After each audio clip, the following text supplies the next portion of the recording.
Assalamualaikum warahmatullahi wabarakatuh. Selamat pagi semuanya.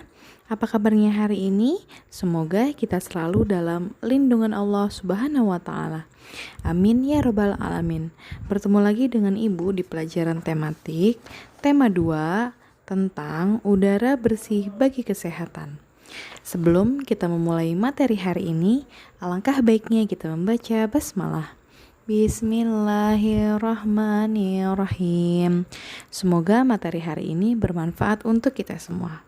Baik anak-anak, kemarin anak-anak sudah Ibu tugaskan membaca alat-alat pernapasan manusia, ya. Jadi ada 4 alat-alat pernapasan manusia. Yang pertama adalah hidung, yang kedua faring, yang ketiga tenggorokan atau trakea, dan yang keempat adalah paru-paru. Nah, dari alat-alat pernapasan manusia ini pasti anak-anak sudah mengetahui ya fungsi-fungsinya masing-masing. Nah, selanjutnya yang akan kita pelajari adalah tentang cara menjaga kebersihan lingkungan sekolah. Ya, di mana kebersihan lingkungan sekolah itu adalah hal yang tak mudah dipisahkan dari kehidupan sekolah. Ia merupakan faktor yang tak kalah penting dalam meraih keberhasilan pada proses belajar mengajar.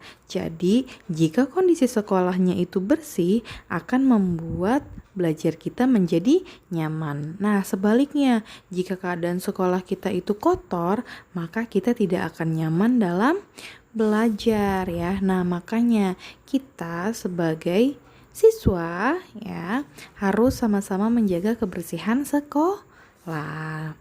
Nah, lalu di sini kita akan belajar tentang mengenai tangga nada diatonik mayor dan tangga nada diatonik minor. Anak-anak coba perhatikan yang ada di halaman 23 ya.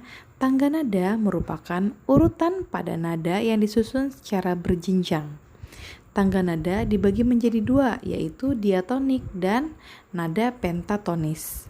Nah, tangga nada diatonik adalah, anak-anak garis bawahi ya, rangkaian 7 tangga nada dalam satu oktaf yang memiliki susunan tinggi nada teratur. Lalu, tangga nada diatonik itu memiliki 2 cara tangga nada, yaitu yang pertama adalah 1 dan yang kedua adalah setengah ya. Nah, di sini tangga nada diatonik mayor adalah tangga nada diatonik yang susunan nada-nadanya itu berjarak 1 1 setengah 1 1 1 1 setengah. Nah, lagu dengan tanda nada diatonik mayor itu biasanya memiliki ciri-ciri itu yang bergembira ya, riang bergembira, semangat, dan biasanya itu diawali dan diakhiri dengan nada do atau C. Contohnya adalah seperti lagu Indonesia Raya, lalu Garuda Pancasila, Hari Kemerdekaan, dan Maju Tak Gentar. Itu adalah lagu-lagu yang penuh dengan semangat ya. Jadi dia disebut masuk ke dalam tangga nada diatonik mayor karena dia memiliki ciri-ciri lagu riang gembira dan bersemangat. Nah, di sini Ibu menjelaskan tentang tangga nadanya dulu ya. Nanti kita akan masuk ke dalam contoh-contohnya. Nah, selanjutnya anak-anak bisa membuka buku paket halaman 25. Di sini anak-anak baca tentang kepedulian masyarakat dalam menjaga kebersihan. Ya, jadi kita itu menjaga kebersihan bukan hanya di sekolah, tapi di lingkungan sekitar kita juga kita harus menjaga kebersihan, ya. Karena kebersihan lingkungan sekitar rumah itu merupakan tanggung jawab bagi seluruh warga. Ya, nah sementara kebersihan di lingkungan sekolah tentu saja menjadi tanggung jawab bagi seluruh warga sekolah ya. Nah jadi kita itu mempunyai tanggung jawab untuk menjaga kebersihan dimanapun kita berada ya. Nanti anak-anak silakan baca teks tersebut. Nah setelah itu anak-anak lengkapi peta pikiran dengan menjawab pertanyaan-pertanyaan yang ada di halaman 27 tentang kepedulian masyarakat dalam menjaga kebersihan. Selanjutnya, di sini Ibu akan menjelaskan jenis-jenis kegiatan ekonomi masyarakat. Kegiatan ekonomi masyarakat itu berkaitan erat dengan pemenuhan kebutuhan hidup. Kebutuhan hidup masyarakat beragam sesuai dengan kondisi alam pada daerah masing-masing. Ya, jadi keragaman kondisi geografis Indonesia itu membentuk keanekaragaman kegiatan ekonomi di dalam masyarakat. Nah, kegiatan ekonomi masyarakat juga mengikuti kebutuhan masyarakat pada wilayah tersebut. Di sini ada beberapa contoh kegiatan ekonomi masyarakat yang sesuai dengan kondisi geografis. Yang pertama adalah pertanian dan perkebunan. Biasanya pertanian dan perkebunan ini terdapat di daerah pedesaan dan pegunungan. Ya, karena di sanalah berbagai jenis tanaman tumbuh subur. Biasanya warganya itu sebagai petani, seperti dia menanami sawah, ladang, dan kebun dengan tanaman pangan. Hasilnya itu berupa padi, singkong, jagung, kacang-kacangan, sayur-sayuran, dan lain-lain. Lalu yang kedua adalah peternakan. Nah, sama, peternakan juga ini biasanya berada di pedesaan. Nah, hasil-hasil yang dapat diambilnya itu dari peternakan seperti daging, telur, dan susu ya. Nah, hewan-hewannya itu seperti sapi, kambing, kerbau, dan lain-lainnya. Lalu yang ketiga adalah perikanan. Nah, biasanya meliputi pembudidayaan ikan air tawar dan air laut. Di sini biasanya dilakukan di sungai, waduk, empang, danau, tombak, dan kolam. Nah, hasil-hasilnya itu seperti ikan gurame, nila, nila, bawal, lele, emas, dan lain-lainnya.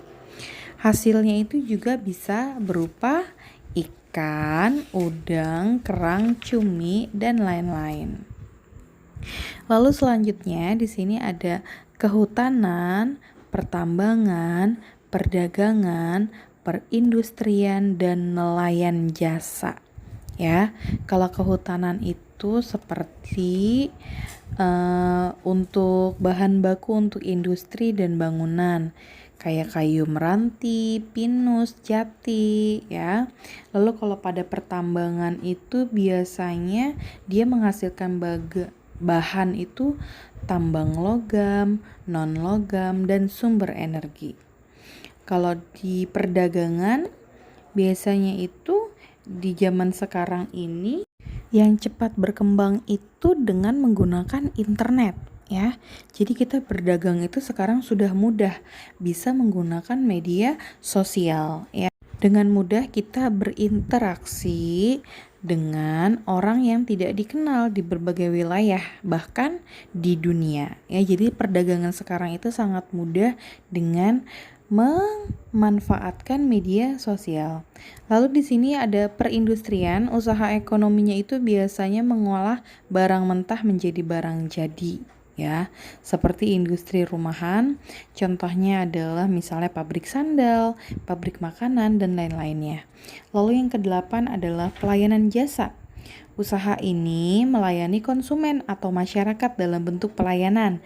Nah, seperti contohnya adalah dokter, arsitek, ojek ya, ojek online, asuransi, lalu optik-optik, dan lain-lainnya itu disebut dengan pelayanan jasa. Oke, jadi itu adalah penjelasan jenis-jenis kegiatan ekonomi masyarakat ya. Jadi jenis-jenis ekonomi itu dipengaruhi oleh letak geografisnya. Nah, kegiatan ekonomi itu dilakukan untuk apa? Ya, dilakukan orang itu untuk mencari nafkah ya.